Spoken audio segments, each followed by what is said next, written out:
Victor started off as a client. I would do random modifications on his cars, and he's become my biggest patron. The dude, I don't know how many cars I've built for him, but if you look at the examples of where this man goes, his cars are top-notch. Ian, throughout our relationship, has been able to achieve anything I ever wanted to do.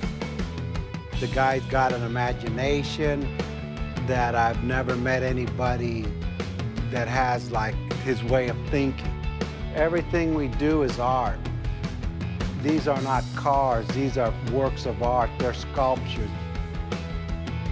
Victor's cars are full custom stuff, really artsy, and he trusts me to just go off with my own designs, and if they work, he follows through with it. Otherwise, we just collaborate on a lot of stuff.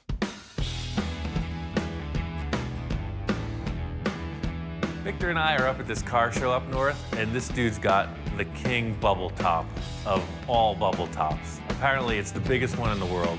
This car is out of control. Victor says he wants one, and I gotta pull it off. He got this old T-Bird, never got finished. I think it'll be a perfect candidate. This T-Bird project, in my idea, was like a speedboat with wheels. It was this crazy motorized transformer-type Thunderbird. And Victor just wasn't happy with it. He wanted to take it further, and it just stalled out. The reason why I picked the Thunderbird, looking at the car, I knew I wanted to do something crazy with it. The cool factor about this car is it's radically customized. The whole rear has been cut off and remade. It's got a wild lift-up cockpit. The hood is reversed. It's on air suspension. To take this car further is really like out of control. I got a couple ideas using some sheet metal, some plywood, and angle iron with a masonry board as insulation. I need to build an oven big enough to heat this thing. So what I ordered was 2 different thicknesses of plywood. The heavier stuff will be the form for the Lexan when we inflate it. The thinner stuff is for the walls. And the masonry board is insulation, and the galvanized steel is just something hopefully to reflect the heat and protect all of it. The loose factor about this oven is there's no way to test it except to do it. So I'm gonna build it, fire it up, see what happens. We're gonna build a frame to hold these masonry sheets and then cut the plywood and sheet metal to match. The cool factor of this whole bubble top thing is like, I've seen this since I was like 8, 10 years old. You know, these cartoons of cars with crazy plastic roofs. How the heck do they do that? I've always wanted to find out. Every project I do, I'm really just trying to push my skills. This plastic experiment is really next level. I've never tried anything like it, and it's a huge challenge.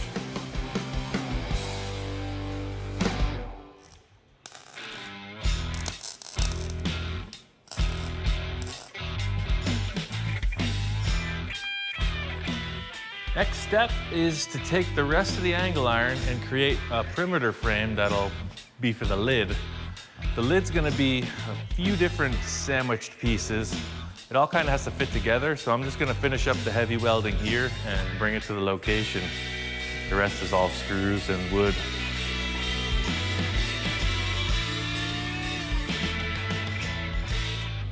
I used to work in a foundry, and they had this huge kiln, and it had this perfect porthole that you could look into it. So I'm just gonna cut a hole in the box and make the same little door that I saw on this kiln. Got a couple portholes cut in the thing, got a couple barbecue grills. We're just going for it. They make some heat. Let's put the lid on. In keeping with the low-tech approach, I've got some plumbing pipe, a simple gauge, and some air fittings. The idea is just create a controlled air source to inflate this thing.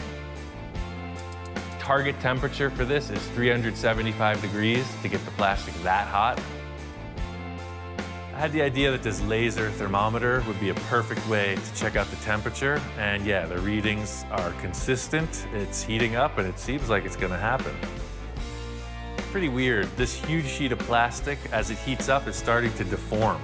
It's getting like all wobbly looking, and just putting a little bit of air pressure in it.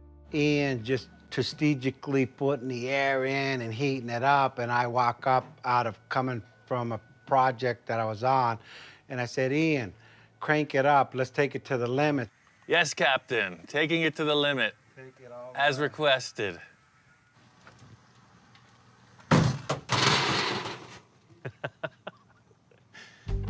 That didn't work. Shut her down. I turned my head for a second, and it was like, what was that? Within 2 minutes, the thing started tweaking and blowing, and I could see the look on Ian's face like, what the hell did you make me do now? Shut everything off, it's gonna melt the plastic real bad. I quick turn around, peeking in the hole. I can't even see what's going on. I'm seeing sheet metal. I don't know what's going on because the whole thing appears to have collapsed. The whole thing's collapsing.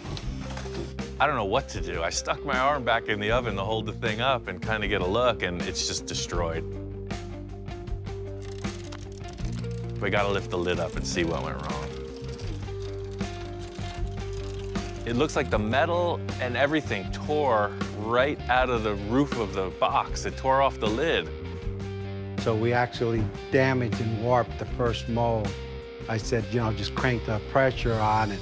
That was the wrong thing to do, but hey, it's a good story. This thing was twice as big before this broke.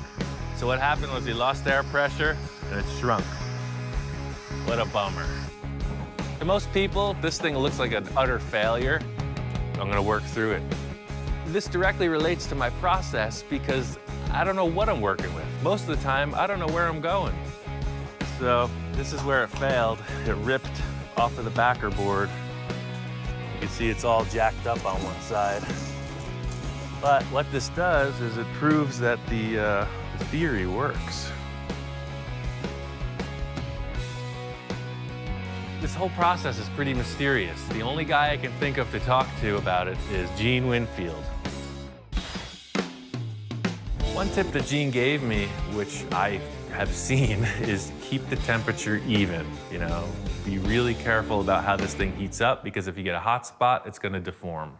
So I guess it's keep the air pressure low, keep the temperature up, Yep. and just And put be cool with it, put your right? manila folder in there so it doesn't hit directly on the hot plexi.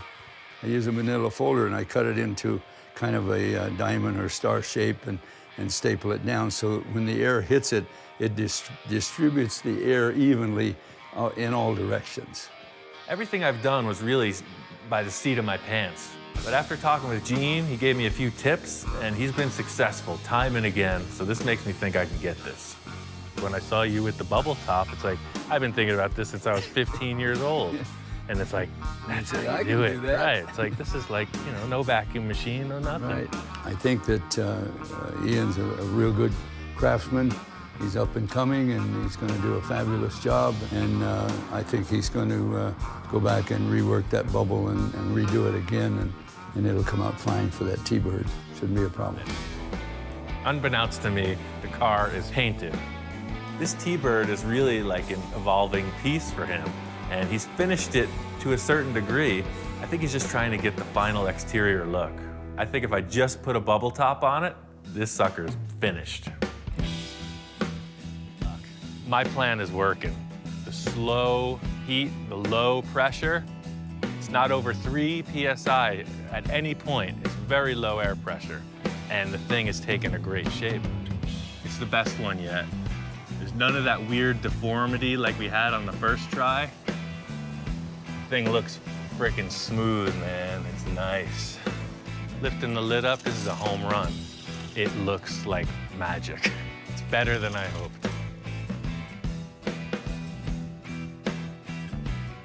Look at the radius on the front of this, man. It stood up really good. My whole life has led up to this, my entire career. Look at the freaking front, dude. It's like, bing. We set it on the car, and the contour, front to back, it's a part of the car already. I think that's the top. I think that's the right bubble for this car. That's perfect. It's perfect. This thing's on the car for 15 minutes. Everybody's praising it, you know, wow, yeah, that was a great experience. Victor wants to go bigger. He wants something better than this. When I seen it come out, I said we achieved our goal. And if we were normal people, we would say, all right, let's get the hell out of here. We're done, but we're not. Technically, bigger means more heat, more air pressure, a little more time in the oven. And we've already proven that that amounts to disaster. But Victor wants more. We were really successful with this last dome we inflated. The proportions are dead on. Talking with Victor, he wants to max it out. That's how he rolls. We're gonna just push it hotter than ever and more pressure than ever. We're gonna get the biggest shape we can out of the box that we have. I'm following the same procedure as the other times. This time though, I'm gonna let it cook a lot longer. The way this one's coming together, this one seems to be coming out the smoothest of all of them. I just don't want to get it too close to the flame because that's certain death. It's still pretty nerve-wracking. There's uncharted territory. How hot can you go? How much pressure can you put in? We'll see how hot it gets.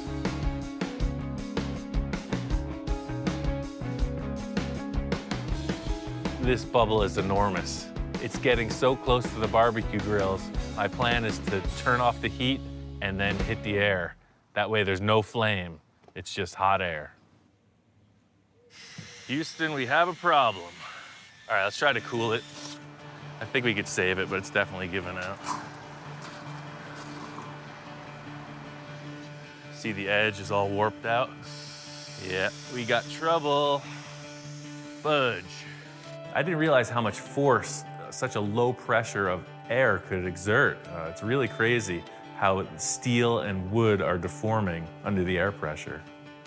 I don't know how this is gonna work out. It's on the flange, which is kind of a bummer, so the flange will have a little warp in it. Similar to the first failure, just not as drastic. Well, we just gotta cool it off, so I raise the lid and let some air circulate. I'm just holding it at 3 PSI. Raising up the chain hoist, and the thing looks sweet. It's enormous. Better than I hoped. I think it's over 2 feet tall. That's real good. It's quite a dome we've got there. You can see here, there's a little wackiness, but all in all, I think it's usable. It's pretty substantial. 22 inches. The other one was just under 16, so that's a pretty significant increase.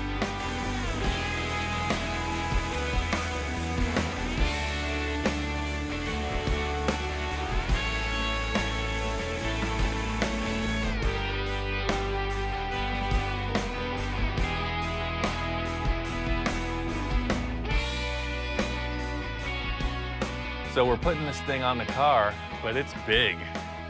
I mean, stand back and look at the thing. It's for a different car. It's too tall for this one.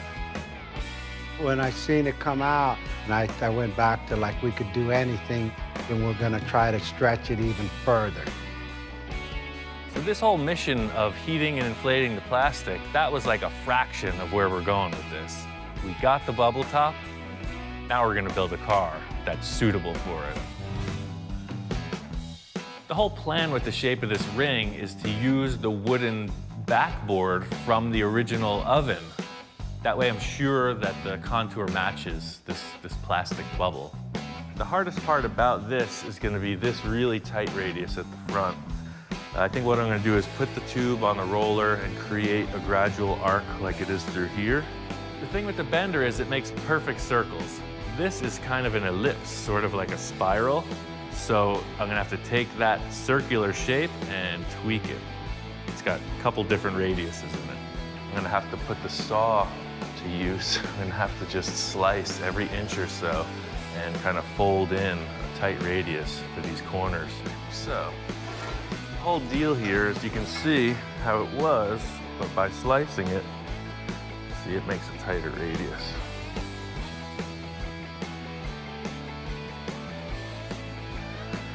The whole idea is to just keep trimming it to fit.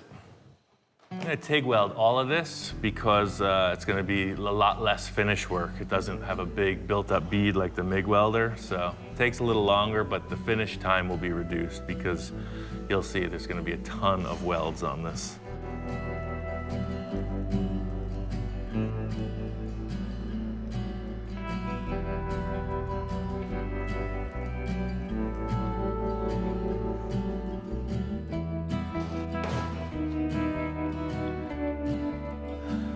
See where it's at. It's darn close. I just got to put a piece in. What I'm going to do is sleeve these tubes inside so that it's a very strong join at the front where they come together. And then back here, I'm going to put some kind of a huge support plate that'll match onto that saddle there. Once I put the plastic on here, I'll just go through with a series of holes and put some kind of a rubber grommet. That way the metal is never touching the plastic. It's just suspended in like a rubber bushing. I knew I was gonna hit a wall somewhere in this project. The thing with the motor gear drive, I knew was gonna be a hassle. Yeah, so this motor needs a lot of room. I knew that this motor was gonna be a pretty big setup in the car, so I just cut out a bunch of sheet metal and then I just went in for the simple lift mechanism.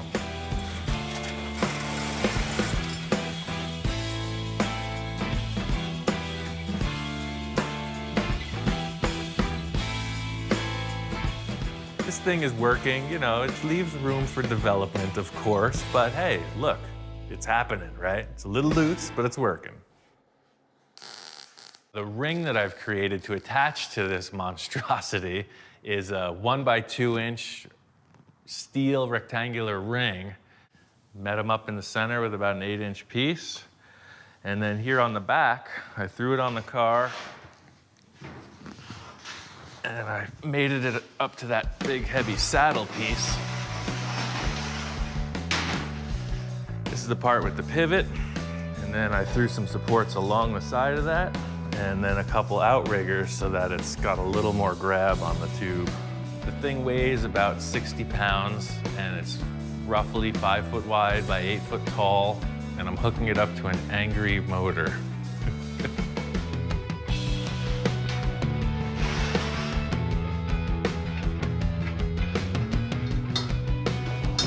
Victor and I have done enough projects to know that his cars are gonna get cut up. It's just what happens. I'm just gonna chop a hole in the doors, modify that, set the ring down. You know, it makes it part of the car instead of just stacked on top of it.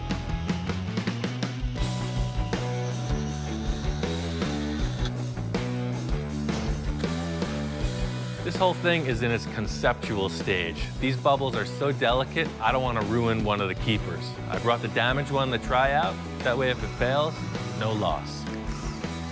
So it's still not perfect, but it's working. As long as it lifts this plastic and spins it, I think we're going to Victor's. On to the finish.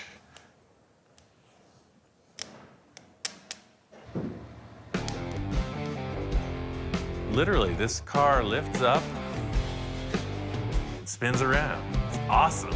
You've never seen that before. Probably for a reason.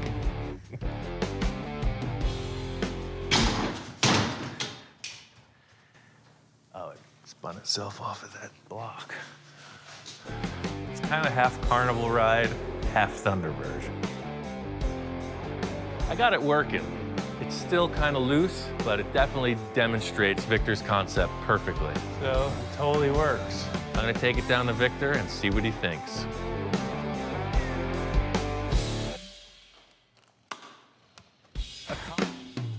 Okay, I got this car back to Victor's.